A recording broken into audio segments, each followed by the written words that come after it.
सिंध के सीनियर वजीर शर्जील अनाम मेमन की जानिब से पाकिस्तान के अवाम के लिए बड़ी खुशखबरी।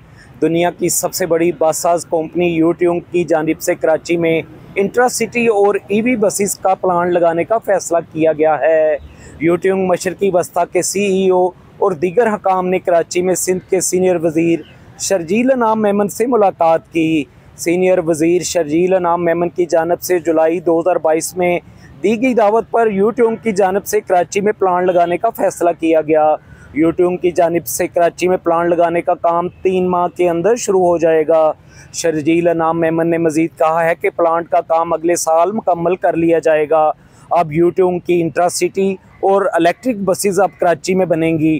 प्लांट में EV बसेस और हाइब्रिड डीजल बसेस तैयार की जाएंगी। प्लांट लगने से संतों को फ़रोग मिलेगा, रोज़गार के नए मौके पैदा होंगे। कराची में बसेस की तैयारी से पाकिस्तान का ज़र मुबादला बचेगा। बसों की एक्सपोर्ट से पाकिस्तान को भी फ़ायदा होगा।